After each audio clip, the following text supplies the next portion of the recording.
ಎಲ್ಲಾ ಗೃಹಲಕ್ಷ್ಮಿಯರಿಗೂ ಕೂಡ 4,000 ರೂಪಾಯಿವರೆಗೂ ಬಾಕಿ ಹಣ ಒಂದು ಕಡೆಗೆ ಜಮೆ ಆಗ್ತಿದ್ರೆ ಇನ್ನೊಂದು ಕಡೆಗೆ ಗೃಹಲಕ್ಷ್ಮಿಯರಿಗೆ ಹೊಸ ನಿಯಮ. ಈ ತಪ್ಪು ಮಾಡಿದ್ರೆ ಹಣ ಕೂಡ ಬರೋದು ನಿಲ್ಲಬಹುದು. ರೇಷನ್ ಕಾರ್ಡ್ ಇದ್ದವ್ರಿಗೂ ಕೂಡ ಗುಡ್ ನ್ಯೂಸ್ ಇದೆ. ಗೃಹಲಕ್ಷ್ಮಿಯರಿಗೆ ಹೊಸ ಗುಡ್ ನ್ಯೂಸ್ ಇದೆ, ಹೊಸ ನಿಯಮ ಕೂಡ ಇದೆ. ಇವತ್ತಿನ ಈ ವಿಡಿಯೋ ತುಂಬಾ ಇಂಪಾರ್ಟೆಂಟ್. ವಿಡಿಯೋನ ಪೂರ್ತಿಯಾಗಿ ಕೊನೆ ತನಕ ನೋಡಿ. ಅನ್ನಭಾಗ್ಯ ಫಲಾನುಭವಿಗಳಿಗೆ ರೇಷನ್ ಕಾರ್ಡ್ ಹೊಂದಿದವರಿಗೆ ಏನೆಲ್ಲ ಸಿಗುತ್ತೆ ಎಲ್ಲ ಒಂದು ಮಾಹಿತಿ ಕೂಡ ನೋಡ್ತಾ ಹೋಗೋಣ. ಇನ್ನು ಮತ್ತೆ ಜನಗಣತಿ ಪ್ರಾರಂಭವಾಗ್ತಿದೆ ವೀಕ್ಷಕರೇ. 40 ಪ್ರಶ್ನೆ ಕೇಳಲು ಅಧಿಕಾರಿಗಳು ನಿಮ್ಮ ಮನೆಗೆ ಬರ್ತಾರೆ. ಹಾಗಾದ್ರೆ ಯಾವೆಲ್ಲ ಪ್ರಶ್ನೆಗಳನ್ನ ಕೇಳಲಿದ್ದಾರೆ ಈ ಬಾರಿ ಮೋದಿ ಸರ್ಕಾರದ ಜನಗಣತಿ ಅಂತಾನೂ ಕೂಡ ಇಲ್ಲಿ ಹೇಳ್ಬಹುದು. ಇನ್ನು ಗುಟ್ಕಾ, ಪಾನ್ ಮಸಾಲ ಮತ್ತೆ ಬ್ಯಾನ್ ಆಗುತ್ತೆ ಎಂಬ ಪ್ರಶ್ನೆಗಳ ಬಗ್ಗೆ ಒಂದು ಅಪ್ಡೇಟ್ ಬಂದಿದೆ ನೋಡಿ.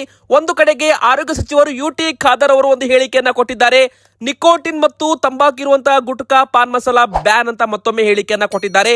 ಆದ್ರೆ ಪ್ಯೂರ್ ಪಾನ್ ಮಸಾಲಾಗೆ ಯಾವುದೇ ಕಾರಣಕ್ಕೂ ಬ್ಯಾನ್ ಇಲ್ಲ. ಶುದ್ಧ ಪಾನ್ ಮಸಾಲ ಮಾರಾಟ ಮಾಡಬಹುದು ಅಂತ ಹೇಳಲಾಗಿದೆ. ಇನ್ನು ಇಲ್ಲಿ ಬಂಗಾರ ಮತ್ತು ಬೆಳ್ಳಿ ಬೆಲೆಯಲ್ಲೂ ಕೂಡ ಭಾರಿ ಒಂದು ಇಳಿಕೆ ಕಂಡು ಬರ್ತಾ ಇದೆ. ಹೌದು ವೀಕ್ಷಕರೇ, ನೀವು ಕೂಡ ಬಂಗಾರ ಬೆಳ್ಳಿ ಖರೀದಿ ಮಾಡಲು ಪ್ಲಾನ್ ಮಾಡ್ತಾ ಇದ್ರೆ ಒಂದು ದೊಡ್ಡ ಗುಡ್ ನ್ಯೂಸ್ ಬರಲಿದೆ ಅಂತಾನೂ ಕೂಡ ಇಲ್ಲಿ ಹೇಳಲಾಗ್ತಾ ಇದೆ. ಹಾಗಾದ್ರೆ ಚಿನ್ನ ಬೆಳ್ಳಿ ಪ್ರಿಯರಿಗೆ ಒಂದು ಶುಭ ಸುದ್ದಿ ಬಂದಿದೆ. ಹಾಗಾದ್ರೆ ಇವತ್ತು ಬೆಲೆಯಲ್ಲಿ ಎಷ್ಟು ಏರಿಕೆ ಇಳಿಕೆ ಆಗಿದೆ, ಈಗ ತಗೋಬೇಕಾ ಬೇಡವಾ, ಎಲ್ಲಾ ಒಂದು ಮಾಹಿತಿ ಕೂಡ ವಿಡಿಯೋದಲ್ಲಿ ನೋಡ್ತಾ ಹೋಗೋಣ. ಸೊ ದಯಮಾಡಿ ವಿಡಿಯೋನ ಪೂರ್ತಿಯಾಗಿ ಕೊನೆ ತನಕ ನೋಡಿ. ಮತ್ತೆ ನೀವು ಗೃಹಲಕ್ಷ್ಮಿ ಫಲಾನುಭವಿಗಳಾಗಿದ್ರೆ ಬೇಗನೆ ವಿಡಿಯೋಗೆ ಒಂದು ಲೈಕ್ ಮಾಡಿ. ಅದಕ್ಕಂದ್ರೆ ಒಂದು ದೊಡ್ಡ ಗುಡ್ ನ್ಯೂಸ್ ನಿಮಗೆ ಇವತ್ತು ನಾವು ಹೇಳಲಿದ್ದೇವೆ. ಹಾಗೂ ಕಮೆಂಟ್ ಬಾಕ್ಸ್ ಅಲ್ಲಿ ನಮ್ಮ ಒಂದು ಪ್ರಶ್ನೆಗೆ ದಯಮಾಡಿ ಕಮೆಂಟ್ ಮಾಡಿ, ನಿಮಗೆ 32ನೇ ಕಂತು ಗೃಹಲಕ್ಷ್ಮಿ ಹಣ ಅಕೌಂಟ್ಗೆ ಬಂದು ಜಮೆ ಆಯ್ತಾ? ಯಾಕಂದ್ರೆ ಈಗಾಗಲೇ ಹಣ ಕೂಡ ಬಿಡುಗಡೆ ರಾಜ್ಯ ಸರ್ಕಾರದಿಂದ ಮಾಡಲಾಗಿದೆ. ಹೌದು ವೀಕ್ಷಕರೇ, 32ನೇ ಕಂತು 2,000 ರೂಪಾಯಿ ಹಣ ಜಮೆ ಆಗಿದೆ. ಕೆಲವರಿಗೆ 4,000 ರೂಪಾಯಿವರೆಗೂ ಹಣ ಜಮೆ ಆಗಿರುವಂತದ್ದು ವೀಕ್ಷಕರೇ. ಹೌದು, 31ನೇ ಕಂತು ಯಾರಿಗೆಲ್ಲ ಬಂದಿದ್ದಿಲ್ಲ ಅವರಿಗೂ ಕೂಡ ಈಗ 2,000 ಜಮೆ ಆಗಿದೆ. ಇನ್ನು 32ನೇ ಕಂತು ಗೃಹಲಕ್ಷ್ಮಿ ಹಣ ಅದು ಕೂಡ ಜಮೆ ಆಗ್ತಾ ಇದೆ. ಒಟ್ಟು 64,000 ರೂಪಾಯಿ ಗೃಹಲಕ್ಷ್ಮಿಯರಿಗೆ ಹಣ ಜಮೆ ಮಾಡಿದಂತಾಗಿದೆ ಅಂತಾನು ಕೂಡ ಇಲ್ಲಿ ಅಧಿಕೃತವಾಗಿ ಸರ್ಕಾರದಿಂದ ಬಂದಿರೋ ಒಂದು ಅಪ್ಡೇಟ್ ಆಗಿದೆ ವೀಕ್ಷಕರೇ. ನೀವು DBT ಆಪ್ ನಲ್ಲಿ ಇದರ ಬಗ್ಗೆ ಒಂದು ಸ್ಟೇಟಸ್ ಕೂಡ ಚೆಕ್ ಮಾಡಬಹುದು. ಆದ್ರೆ ಇಲ್ಲಿ ಇನ್ನೊಂದು ಗುಡ್ ನ್ಯೂಸ್ ಏನಪ್ಪಾ ಅಂದ್ರೆ, ಯಾರಿಗೆಲ್ಲ ಇನ್ನೂ ಹಣ ಬಂದಿಲ್ಲ ನೋಡಿ ಗೃಹಲಕ್ಷ್ಮಿದು, ಅವರಿಗೂ ಕೂಡ ಇನ್ನು 1 ವಾರದಲ್ಲಿ ಹಣ ಬ್ಯಾಲೆನ್ಸ್ ಕಂತು ಕ್ಲಿಯರ್ ಮಾಡಲಾಗುತ್ತೆ. ಹೌದು, ಇದು ಒಂದು ದೊಡ್ಡ ಅಪ್ಡೇಟ್ ಬಂದಿದೆ. ಯಾರಿಗೆಲ್ಲ 32ನೇ ಕಂತು ಹಣ ಬಂದಿಲ್ಲ 1 ವಾರದ ಒಳಗೆ ಅಂತ ಒಂದು ಅಕೌಂಟ್ಗೂ ಕೂಡ ಹಣವನ್ನ ಹಾಕೋದ್ರ ಮೂಲಕ ಎಲ್ಲ ಒಂದು ಕಂತು ಕ್ಲಿಯರ್ ಮಾಡಲಾಗುತ್ತೆ. ಅಂದ್ರೆ 32ನೇ ಕಂತಿನವರೆಗೂ ಕ್ಲಿಯರ್ ಮಾಡಲಾಗುತ್ತೆ. ಕರ್ನಾಟಕ ರಾಜ್ಯದಂತ ಎಲ್ಲರಿಗೂ ಕೂಡ 32ನೇ ಕಂತು ಹಣ 1 ವಾರದಲ್ಲಿ ಜಮೆ ಆಗಲಿದೆ ವೀಕ್ಷಕರು. ಈಗಾಗಲೇ ಹಣ 2,443 ಕೋಟಿ ರೂಪಾಯಿ ಖುದ್ದು ಮುಖ್ಯಮಂತ್ರಿ DK ಶಿವಕುಮಾರ್ ಸರ್ ಅವರೇ ಗೃಹಲಕ್ಷ್ಮಿಯರಿಗೆ ಬಿಡುಗಡೆಯನ್ನ ಮಾಡಿರುವಂತದ್ದು ನೋಡಿ. ಕೇವಲ 15 ದಿನದ ಗ್ಯಾಪ್ ಅಲ್ಲಿ ಒಟ್ಟು 4,000 ರೂಪಾಯಿ 2 ಕಂತು ಹಣವನ್ನ ಬಿಡುಗಡೆ ಮಾಡೋದ್ರ ಮೂಲಕ ಗೃಹಲಕ್ಷ್ಮಿಯರಿಗೆ ಬಂಪರ್ ಸುದ್ದಿ. ಈಗ ಮತ್ತೊಂದು ಗುಡ್ ನ್ಯೂಸ್ ಏನಪ್ಪಾ ಅಂದ್ರೆ, 33ನೇ ಕಂತು ಹಣ ಕೂಡ ಆದಷ್ಟು ಶೀಘ್ರದಲ್ಲೇ ಬಿಡುಗಡೆ ಆಗುವ ಸಾಧ್ಯತೆ ಕಂಡು ಬರ್ತಾ ಇದೆ ನೋಡಿ. ಈಗ ಸಾಲು ಹಬ್ಬಗಳು ಬರ್ತಿದ್ದಾವೆ. ರಕ್ಷಾ ಬಂಧನ ಆಗಿರ್ಬೋದು, ವರಮಹಾಲಕ್ಷ್ಮಿ ಹಬ್ಬ ಆಗಿರ್ಬೋದು, ದಸರಾ ಹಬ್ಬ ಆಗಿರ್ಬೋದು, ಗಣೇಶ ಚತುರ್ಥಿ ಆಗಿರ್ಬೋದು, ಈ ತರ ಈಗ ಸಾಲು ಹಬ್ಬಗಳ ಸೀಸನ್ ಅಂತಾನೆ ಹೇಳ್ಬೋದು. ಸೊ ಹಬ್ಬಗಳು ಬಂದಾಗ ಗೃಹಲಕ್ಷ್ಮಿಯರಿಗೆ ಪ್ರತಿ ಬಾರಿ ಕೂಡ ಹಣ ಜಮೆ ಆಗಿದೆ. ಸೊ ಈ ಬಾರಿ ಕೂಡ ರಾಜ್ಯ ಸರ್ಕಾರದಿಂದ ಎಲ್ಲ ಗೃಹಲಕ್ಷ್ಮಿಯರಿಗೆ ಬಾಕಿ ಕಂತು ಹಣ ಜಮೆ ಆಗುವ ಸಾಧ್ಯತೆ ಇದೆ. ಇನ್ನು ಇನ್ನೊಂದು ಕಡೆಗೆ ಈ ಗೃಹಲಕ್ಷ್ಮಿ ಯೋಜನೆಗೆ 3 ವರ್ಷ ಕಂಪ್ಲೀಟ್ ಕೂಡ ಆಗಿರುವಂತದ್ದು. ಅಂದ್ರೆ ಒಟ್ಟು 36 ತಿಂಗಳು ಕಂಪ್ಲೀಟ್ ಆಗಿದೆ. ಸರ್ಕಾರ ಈಗ 32 ಕಂತು ಕೊಟ್ಟಿದೆ. ಇನ್ನು ಉಳಿದ ಬಾಕಿ ಕಂತು ಕೂಡ ಹಂತವಾಗಿ ಬಿಡುಗಡೆ ಮಾಡುವ ಸಾಧ್ಯತೆ ಕೂಡ ಒಂದು ಕಡೆಗೆ ಇರುವಂತದ್ದು. ಆದ್ರೆ ಇದರೆಲ್ಲರ ನಡುವೆ ಕೇವಲ ನೈಜ ಫಲಾನುಭವಿಗಳಿಗೆ ಮಾತ್ರ ಹಣ ಹೋಗಬೇಕು, ನಕಲಿ ಫಲಾನುಭವಿಗಳಿಗೆ ಗೃಹಲಕ್ಷ್ಮಿ ಹಣ ಮುಖ್ಯಮಂತ್ರಿ DK ಶಿವಕುಮಾರ್ ಸರ್ ಅವರು ಒಂದು ಹೇಳಿಕೆ ಕೊಟ್ಟಿದ್ದಾರೆ. ಇನ್ನು SIR ಪ್ರಕ್ರಿಯೆ ಮುಗಿದ ಬಳಿಕ ಗೃಹಲಕ್ಷ್ಮಿಯ ಮರು ಅರ್ಜಿ ಮತ್ತು ಮರು ಪರಿಶೀಲನೆ ಕಾರ್ಯ ಕೂಡ ಪ್ರಾರಂಭವಾಗಲಿದೆ ಎಂಬುವ ಅಧಿಕೃತ ಮಾಹಿತಿ ಸರ್ಕಾರದಿಂದ ಬಂದಿರುವಂತದ್ದು. ನಿಮ್ಮ ರೇಷನ್ ಕಾರ್ಡ್ ಅಂದ್ರೆ ನಿಮ್ಮ ಒಂದು BPL ಕಾರ್ಡು, ಅನ್ನಭಾಗ್ಯ ಫಲಾನುಭವಿಗಳು ಆಗಿದ್ರೆ ನಿಮ್ಮ ರೇಷನ್ ಕಾರ್ಡ್ ಆಹಾರ ಇಲಾಖೆಯಲ್ಲಿ ಡೇಟಾಬೇಸ್ ಇರುತ್ತಲ್ಲ, ನಿಮ್ಮ ದಾಖಲೆ ಇರುತ್ತಲ್ಲ, ಅದನ್ನು ಕೂಡ ವೆರಿಫಿಕೇಶನ್ ಮಾಡಲಾಗುತ್ತೆ. ಇತ್ತ ಗೃಹಲಕ್ಷ್ಮಿಯರ ಮನೆ ಬಾಗಿಲಿಗೆ ಅರ್ಜಿ ನಮೂನೆ ಕೂಡ ಕೊಡೋದ್ರ ಮೂಲಕ ಮತ್ತೆ ನಿಮ್ಮ ಒಂದು ಬಯೋಮೆಟ್ರಿಕ್ ಕೂಡ ತಗೋತಾರೆ. ಇದು ಕೂಡ ಕಡ್ಡಾಯ. ಅಂದ್ರೆ ಮುಂದಿನ ಬರೋ ದಿನ SIR ಪ್ರಕ್ರಿಯೆ ಮುಗಿದ ತಕ್ಷಣ ಮರು ಅರ್ಜಿ ಪ್ರಕ್ರಿಯೆ ಪ್ರಾರಂಭವಾಗುತ್ತೆ. ಇನ್ನು SIR ಪ್ರಕ್ರಿಯೆಯಿಂದ ಯಾರದ್ದು ಮತದಾನದ ಹಕ್ಕು ಕಳೆದು ಹೋಗುತ್ತೆ, ಮತದಾನದ ಹಕ್ಕು ಡಿಲೀಟ್ ಆಗುತ್ತೆ, ಅಂತವರಿಗೆ ಗೃಹಲಕ್ಷ್ಮಿ ಹಣ ಬರೋದಿಲ್ಲ. ಯಾಕಂದ್ರೆ ಮರು ಅರ್ಜಿ ಪ್ರಕ್ರಿಯೆಯಲ್ಲಿ ನಿಮ್ಮ ವೋಟರ್ ID ಕಾರ್ಡ್ ನಂಬರ್ ಕೂಡ ಕೇಳ್ತಾರೆ. ಇನ್ನು ನಿಮ್ಮ ration card number, Aadhaar card number, ನಿಮ್ಮ ಮೊಬೈಲ್ ಸಂಖ್ಯೆ ಸೇರಿದಂತೆ ಹಲವಾರು ನಿಮಗೆ ಈ ತರ ಒಂದು ಪ್ರಶ್ನೆಗಳು ಕೂಡ ಇರಬಹುದು ಅಂತ ಇಲ್ಲಿ ಹೇಳಲಾಗ್ತಾ ಇದೆ. ಸೊ ಇಲ್ಲಿ ಇಂಪಾರ್ಟೆಂಟ್ ಆಗಿ ಹೇಳ್ಬೇಕಂದ್ರೆ ಮತದಾನದ ಹಕ್ಕು ನೀವು ಉಳಿಸಿಕೊಳ್ಳಲೇಬೇಕು.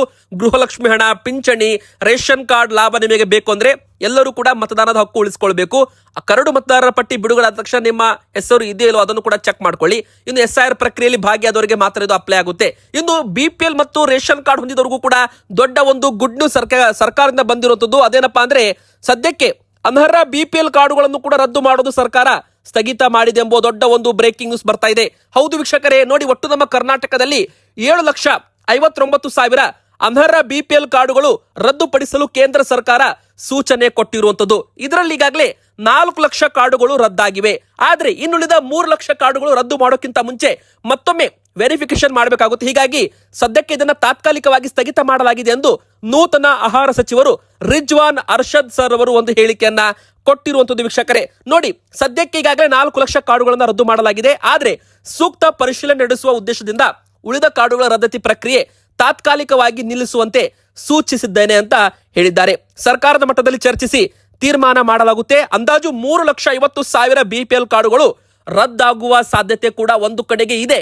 ಆದ್ರೆ ಅನರ್ಹರು ಯಾರು, ನೈಜ ಫಲಾನುಭವಿಗಳು ಯಾರು, ಬಡವರ ಕಾರ್ಡುಗಳು ಯಾವುದೇ ಕಾರಣಕ್ಕೂ ರದ್ದಾಗಬಾರದು. ಸೊ ಮತ್ತೊಮ್ಮೆ ದಾಖಲೆಗಳನ್ನ ಪರಿಶೀಲನೆ ಮಾಡೋಕೆ ಸರ್ಕಾರ ಸದ್ಯಕ್ಕೆ ಬಿಪಿಎಲ್ ಕಾರ್ಡು ರದ್ದು ಪ್ರಕ್ರಿಯೆಯನ್ನ ಸ್ಥಗಿತ ಮಾಡಿದೆ. ಇದು ಒಂದು ಕಡೆಗೆ ನೆಮ್ಮದಿಕರ ಗುಡ್ ನ್ಯೂಸ್ ಅಂತಾನೆ ಹೇಳ್ಬೋದು. ಇನ್ನು ಎರಡನೇದಾಗಿ ಮತ್ತೊಂದು ಗುಡ್ ನ್ಯೂಸ್ ಏನಪ್ಪಾ ಅಂದ್ರೆ, ಎಲ್ಲ ಒಂದು ಬಿಪಿಎಲ್ ಕಾರ್ಡ್ಗಳಿಗೂ ಕೂಡ ಆದಾಯ ಮಿತಿ 1,20,000 ರೂಪಾಯಿದನ್ನ 3 ಲಕ್ಷ ರೂಪಾಯಿಗೆ ಏರಿಕೆ ಮಾಡುವ ಸಾಧ್ಯತೆ ಇದೆ. ನೋಡಿ, ಕೇಂದ್ರ ಸರ್ಕಾರದ ಮಾನದಂಡಗಳು ಇರಬಹುದು. ಈಗ ನೋಡಿ, ಕೇಂದ್ರ ಸರ್ಕಾರ ಸದ್ಯಕ್ಕೆ ಹೊಸ ಬಿಪಿಎಲ್ ಪಡಿತರ ಚೀಟಿ ವಿತರಣೆ ಕೂಡ ನಿರ್ಬಂಧ ಹೇರಿದೆ. ಇನ್ನೊಂದು ಕಡೆಗೆ ಹೇಳ್ಬೇಕಂದ್ರೆ ಈ ಕೆವೈಸಿ ಪ್ರಕ್ರಿಯೆ ಮಾಡಿಸೋದಕ್ಕೆ ಎಲ್ಲ ಬಿಪಿಎಲ್ ಕಾರ್ಡು ಅಂತ್ಯೋದಯ ಕಾರ್ಡ್ ಇದ್ದವರಿಗೆ ಸೆಪ್ಟೆಂಬರ್ 30ನೇ ತಾರೀಕು ಕೊನೆಯ ದಿನಾಂಕವಾಗಿದೆ. ಸೊ ಯಾರೆಲ್ಲ ಈ ಕೆವೈಸಿ ಮಾಡಿಸೋದಿಲ್ಲ ನೋಡಿ, ಅಂತವರ ಬಿಪಿಎಲ್ ಕಾರ್ಡು ಕೂಡ ಎಪಿಎಲ್ ಕಾರ್ಡ್ಗೆ ವರ್ಗಾವಣೆ ಆಗುವ ಸಾಧ್ಯತೆ ಇದೆ. ಎರಡನೇದಾಗಿ ಈ ಕೆವೈಸಿ ಮಾಡಿಸಿದ ನಂತರ ಸರ್ಕಾರಕ್ಕೆ ಡೇಟಾ ಕೂಡ ಸಿಗಬಹುದು. ನಂತರ ಯಾರು ಅನರ್ಹರು ಇರ್ತಾರೆ ನೋಡಿ, ನೀವು ಈ ಕೆವೈಸಿ ಮಾಡಿಸಿಲ್ಲ ಅಂದ್ರೂ ಕೂಡ ಸರ್ಕಾರದ ಮಟ್ಟದಲ್ಲಿ ದಾಖಲೆಗಳ ಪರಿಶೀಲನೆ ನಡೆಯುತ್ತೆ. ಸೊ ಈ ಕೆವೈಸಿ ಮಾಡಿಸೋದಂತೂ ಕಡ್ಡಾಯ. ಸೊ ಯಾರೆಲ್ಲ ಶ್ರೀಮಂತರು ಇದ್ದಾರೆ ಅವರ ಒಂದು ಬಿಪಿಎಲ್ ಕಾರ್ಡು ಅವರಿಗೆ ಎಪಿಎಲ್ ಕಾರ್ಡ್ ಕೊಟ್ಟು, ಯಾವ ರದ್ದಾಗಿರೋ ಕಾರ್ಡ್ ಇದೆ ಅಂತ ಕಾರ್ಡ್ಗಳನ್ನ ಯಾರೆಲ್ಲ ಬಡವರಿದ್ದಾರೆ, ಯಾರೆಲ್ಲ ಬಿಪಿಎಲ್ ಕಾರ್ಡ್ಗೆ ವೇಟ್ ಮಾಡ್ತಿದ್ದಾರೆ ಅಂತವರಿಗೆ ಕೊಡ್ತಾರೆ. ಸೊ ಸದ್ಯಕ್ಕೆ ಹೊಸ ಕಾರ್ಡುಗಳ ವಿತರಣೆ ಬಂದ್ ಆಗಿದೆ. ಸೊ ಇದ್ದ ಬಿಪಿಎಲ್ ಕಾರ್ಡ್ಗಳೇ ಬೇರೆಯವರಿಗೆ ಹಂಚಿಕೆ ಮಾಡೋ ಸಾಧ್ಯತೆ ಕೂಡ ಇರುವಂತದ್ದು. ಸೊ ಪ್ರತಿಯೊಬ್ಬರು ಕೂಡ ಈ ಕೆವೈಸಿ ಮಾಡಿಸಲೇಬೇಕು. ಇದು ಸೆಪ್ಟೆಂಬರ್ 30 ಕೊನೆ ದಿನಾಂಕ. ಬಿಪಿಎಲ್ ಕಾರ್ಡ್ ಇದ್ದವರಿಗೆ ಇದು ಕೊನೆ ಅವಕಾಶ ಅಂತಾನು ಕೂಡ ಹೇಳಲಾಗ್ತಾ ಇದೆ. ಇನ್ನು ಇಂದಿರಾ ಕಿಟ್ ಯೋಜನೆ ಕೂಡ ಅಂತಿಮ ಹಂತಕ್ಕೆ ಬಂದಿದೆ. ಸೊ ಅಡುಗೆ ಎಣ್ಣೆ, ಉಪ್ಪು, ಸಕ್ಕರೆ, ತೊಗರಿಬೇಳೆ ಈ 4 ಆಹಾರ ಸಾಮಗ್ರಿ ಒಳಗೊಂಡ ಒಂದು ಇಂದಿರಾ ಕಿಟ್ ಕೂಡ ಆದಷ್ಟು ಬೇಗ ಜನರಿಗೆ ವಿತರಣೆ ಮಾಡಲಾಗುತ್ತೆ. ಇನ್ನು ಕೇಂದ್ರದಿಂದ ಅಕ್ಕಿ ಮತ್ತು ರಾಗಿ, ಮೋದಿ ಸರ್ಕಾರದಿಂದ ಅಕ್ಕಿ ಮತ್ತು ರಾಗಿ ವಿತರಣೆ ಆಗ್ತಿದೆ. ಕೆಲವು ಕಡೆಗೆ ಜೋಳ ಕೂಡ ವಿತರಣೆ ಮಾಡ್ತಿರ್ಬೋದು. ಆದ್ರೆ ಇನ್ನೊಂದು ಕಡೆಗೆ ಅಕ್ಕಿ ಮತ್ತು ರಾಗಿ ಇನ್ನು ಇಂದಿರಾ ಕಿಟ್ ಕೂಡ ವಿತರಣೆ ಮಾಡಲಾಗುತ್ತೆ ವೀಕ್ಷಕರೇ. ಈಗ ಬನ್ನಿ, ಕೊನೆಯದಾಗಿ ಜನಗಣತಿ ಮತ್ತೆ ಪ್ರಾರಂಭವಾಗ್ತಿದೆ ವೀಕ್ಷಕರೇ. ಹೌದು, ಈಗಾಗಲೇ ಈ ಒಂದು ಜನಗಣತಿ ಸೆಪ್ಟೆಂಬರ್ 1ನೇ ತಾರೀಕಿನಿಂದ ಭಾರತದಲ್ಲಿ ಪ್ರಾರಂಭವಾಗ್ತಿದೆ. ಹಿಮ ಬೀಳುವ, ಐಸ್ ಬೀಳುವ ಪ್ರದೇಶಗಳಲ್ಲಿ ಮೊದಲು ಈ ಒಂದು ಗಣತಿ ಪ್ರಾರಂಭವಾಗ್ತಿದೆ ಅಂತಾನೆ ಹೇಳ್ಬಹುದು. ಆದ್ರೆ ನಮ್ಮ ಕರ್ನಾಟಕದಲ್ಲಿ ಯಾವಾಗ ಜನಗಣತಿ ನಡೆಯುತ್ತೆ? 2027ರಲ್ಲಿ, ಅಂದ್ರೆ ಮುಂದಿನ ವರ್ಷ ನಮ್ಮ ಭಾರತದಲ್ಲಿ ಕರ್ನಾಟಕ ರಾಜ್ಯದಂತ ಎಲ್ಲಾ ಕೂಡ ಜನಗಣತಿ ಕೇಂದ್ರ ಸರ್ಕಾರ ಮಾಡಲಿದೆ. ಆದ್ರೆ ಈ ಒಂದು ಜನಗಣತಿ ಈಗ ಸೆಪ್ಟೆಂಬರ್ 1ರಿಂದ ಪ್ರಾರಂಭವಾಗ್ತಿದೆಯಲ್ಲ, ಇದು ಕೇವಲ ಹಿಮ ಬೀಳುವ ಪ್ರದೇಶಗಳಲ್ಲಿ ಮಾತ್ರ. ಆದ್ರೆ ಮುಂದಿನ ವರ್ಷ ನಮ್ಮ ಕರ್ನಾಟಕದಲ್ಲೂ ಕೂಡ ನಡೀಲಿದೆ ಅಂತಾನು ಕೂಡ ಹೇಳ್ಬೋದು. ಆದ್ರೆ ಯಾವೆಲ್ಲ ಪ್ರಶ್ನೆಗಳನ್ನ ಕೇಳ್ತಾರೆ? ಗಣತಿ ವೇಳೆ ಒಟ್ಟು 40 ಪ್ರಶ್ನೆಗಳನ್ನ ಕೇಳ್ತಾರೆ. ಈ ಬಾರಿ ಜಾತಿಗೆ ಒಂದು ಕಾಲಮ್ ಇಲ್ಲ, ಅಂದ್ರೆ ಜಾತಿ ಪಟ್ಟಿ ಇಲ್ಲ. ಆದ್ರೆ ನೀವು ಹೇಳಿದ ಜಾತಿಯನ್ನ ನಮೂನೆ ಮಾಡಲಾಗುತ್ತೆ, ಅಂದ್ರೆ ಬರ್ಕೋತಾರೆ. ಮತ್ತೆ ನೀವು ಕೊರೋನಾ ಲಸಿಕೆ ತೆಗೆದುಕೊಂಡ ಸ್ಥಳ, ನಿಮ್ಮ ಪಾಸ್ಪೋರ್ಟ್ ಬಗ್ಗೆ, ಆಧಾರ್ ಕಾರ್ಡ್ ನಂಬರ್ ಬಗ್ಗೆ, ವೋಟರ್ ಕಾರ್ಡ್ ನಂಬರ್ ಬಗ್ಗೆನೂ ಕೂಡ ಇಲ್ಲಿ ಇನ್ಫಾರ್ಮೇಶನ್ ಕೇಳ್ತಾರೆ. ಗಣತಿ ವೇಳೆ ವೈಯಕ್ತಿಕ ಮಾಹಿತಿಗಳಾದ ಮದುವೆ ಆಗಿದೆಯಾ, ಆ ಮದುವೆ ಆದಾಗಿನ ವಯಸ್ಸು, ಪತಿ ಪತ್ನಿಯರ ಹೆಸರು, ರಾಷ್ಟ್ರೀಯತೆ, ಧರ್ಮ, SC ST ಸಮುದಾಯಕ್ಕೆ ಸೇರಿದವರೇ, ಜಾತಿ, ಪೋಷಕರ ಮಾಹಿತಿ, ಅಂಗವೈಕಲ್ಯ, ಮಾತೃಭಾಷೆ ಮತ್ತು ತಿಳಿದಿರುವ ಭಾಷೆಗಳ ಸಾಕ್ಷರತೆ, ಡಿಜಿಟಲ್ ಎಲ್ಲ ಒಂದು ಮಾಹಿತಿ ಕೂಡ ಕೇಳಲಿದ್ದಾರೆ ವೀಕ್ಷಕರೇ. ಇನ್ನು ಬನ್ನಿ, ಗುಟ್ಕಾ ಮತ್ತು ಪಾನ್ ಮಸಾಲ ಬಗ್ಗೆ, ಬ್ಯಾನ್ ಬಗ್ಗೆ ಮತ್ತೊಂದು ಹೇಳಿಕೆ ಸರ್ಕಾರದ ಬಂದಿರುವಂತದ್ದು. ಶುದ್ಧ ಪಾನ್ ಮಸಾಲಕ್ಕೆ ಸರ್ಕಾರ ನಿಷೇಧ ಹೇರಿಲ್ಲ ಅಂತ ಸಚಿವರು ಒಂದು ಹೇಳಿಕೆಯನ್ನ ಕೊಟ್ಟಿದ್ದಾರೆ.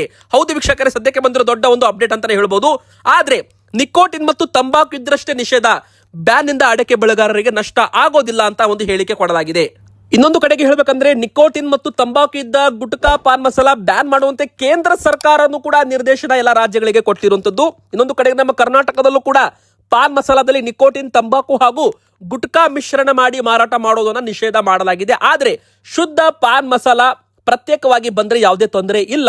ಈ ಕ್ರಮದಿಂದ ಅಡಿಕೆ ಬೆಳೆಗಾರರಿಗೆ, ಕುಟುಂಬಕ್ಕೆ ಯಾವುದೇ ರೀತಿ ನಷ್ಟ ಆಗೋದಿಲ್ಲ ಅಂತಾನು ಕೂಡ ಒಂದು ಹೇಳಿಕೆಯನ್ನ ಆರೋಗ್ಯ ಮತ್ತು ಕುಟುಂಬ ಕಲ್ಯಾಣ ಇಲಾಖೆ ಸಚಿವರು UT ಖಾದರ್ ಅವರು ಪುನರುಚ್ಚಾರ ಮಾಡಿರುವಂತದ್ದು ವೀಕ್ಷಕರೇ.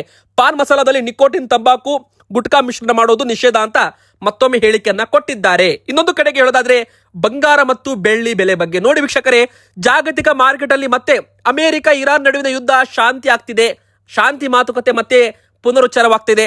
ಸೊ ಇನ್ನೊಂದು ಕಡೆಗೆ ಕಚ್ಚಾ ತೈಲ ಬೆಲೆ ಮತ್ತೆ ಇಳಿಕೆ ಆಗ್ತಿದೆ. ಈ ಬಂಗಾರ ಬೆಳ್ಳಿ ಬೆಲೆ ಏನಿದೆ ನೋಡಿ ಮತ್ತೆ ಇಳಿಕೆ ಆಗುವ ಸಾಧ್ಯತೆ ಒಂದು ಕಡೆಗೆ ಕಂಡು ಬರ್ತಾ ಇದೆ ವೀಕ್ಷಕರೇ. ನೋಡಿ, ಕಳೆದ ಒಂದು ವಾರದಿಂದ ಏರಿಕೆ ಆಗ್ತಾ ಇರೋ ಬಂಗಾರ ಮತ್ತು ಬೆಳ್ಳಿ ಬೆಲೆಗಳು ಈಗ ಮತ್ತೆ ಇಳಿಮುಖದಲ್ಲಿ ಸಾಗುವ ಸಾಧ್ಯತೆ ಇದೆ ಅಂತಾನೂ ಕೂಡ ಹೇಳಲಾಗ್ತಾ ಇದೆ.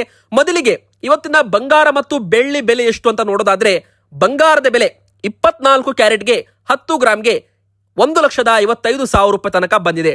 ಅದೇ 1 ಕೆಜಿ ಬೆಳ್ಳಿ ಬೆಲೆ 2,50,000 ರೂಪಾಯಿ. ಬೆಳ್ಳಿ ಬೆಲೆ ಒಂದೇ ದಿನ 5,000 ರೂಪಾಯಿ ಇಳಿಕೆ ಆಗಿದ್ರೆ, ಬಂಗಾರದ ಬೆಲೆ ಒಂದೇ ದಿನ 1,000 ರೂಪಾಯಿ ಅಷ್ಟು ಇಳಿಕೆ ಆಗಿರುವಂತದ್ದು. ಆದ್ರೆ ಮುಂದಿನ ಬರುವ ದಿನಗಳಲ್ಲಿ ಅಥವಾ ಈ ಒಂದು ತಿಂಗಳು ಪೂರ್ತಿ ಮಾರ್ಕೆಟ್ ಅಲ್ಲಿ ವೊಲಟಿಲಿಟಿ ಇರಲಿದ್ದು, ಶಾಂತಿ ಮಾತುಕತೆಗೆ ಮತ್ತೊಂದು ಒಪ್ಪಂದ ಆದ್ರೆ, ಅಮೆರಿಕ ಇರಾನ್ ನಡುವೆ ಯುದ್ಧ ಮತ್ತೆ ಶಾಂತಿ ಆತಂದ್ರೆ ಮತ್ತೆ ಬಂಗಾರ ಬೆಳ್ಳಿ ಬೆಲೆಯಲ್ಲಿ ಭಾರಿ ಒಂದು ಇಳಿಕೆ ಆಗುವ ಸಾಧ್ಯತೆ ಕೂಡ ಒಂದು ಕಡೆಗೆ ಕಂಡು ಬರ್ತಾ ಇದೆ. ಬೆಲೆಗಳು ಏರಿಕೆ ಆದ ನಂತರ ಪ್ರಾಫಿಟ್ ಬುಕಿಂಗ್ ಕೂಡ ಆಗ್ತಾ ಇದೆ. ಲಾಭವನ್ನು ಜನರು ಬುಕ್ ಮಾಡ್ತಾರೆ, ಮನೆಯಲ್ಲಿದ್ದ ಬಂಗಾರ ಮಾರಾಟ ಮಾಡ್ತಾರೆ, ಹೂಡಿಕೆದಾರರು ಆನ್ಲೈನ್ ನಲ್ಲಿ ಖರೀದಿ ಮಾಡಿದ್ದ ಶೇರ್ಸ್ ಗಳನ್ನ ಮಾರಾಟ ಮಾಡ್ತಾರೆ. ಈ ತರ ಯಾವಾಗ ಹೆಚ್ಚು ಮಾರಾಟ ಮಾಡ್ತಾರೆ ಅವಾಗ ಬಂಗಾರ ಬೆಳ್ಳಿ ಬೆಲೆಗಳು ಇಳಿಕೆ ಆಗುತ್ತಂತೆ. ಸೊ ವೀಕ್ಷಕರ, ಮುಂದಿನ ಬರೋ ದಿನ ಏನಾಗುತ್ತೆ ಕಾದು ನೋಡಬೇಕು. ಸದ್ಯಕ್ಕೆ ಇವತ್ತಿನ ಬೆಲೆ 1,000 ಇಳಿಕೆ ಆಗಿದ್ರೆ, ಬಂಗಾರ ಬೆಳ್ಳಿ 5,000 ಕೆಜಿ ಮೇಲೆ ಇಳಿಕೆ ಆಗಿದೆ. ಇವತ್ತಿಗೆ ಇಷ್ಟ ಆಗಿತ್ತು. ವಿಡಿಯೋ ಇಷ್ಟ ಆದ್ರೆ ವಿಡಿಯೋಗೆ ಲೈಕ್ ಮಾಡಿ, ಚಾನಲ್ಗೆ ಸಬ್ಸ್ಕ್ರೈಬ್ ಆಗಿ ನಿಮ್ಮ ಮನಸ್ಸಿಗೆ ಕಮೆಂಟ್ ಮಾಡಿ.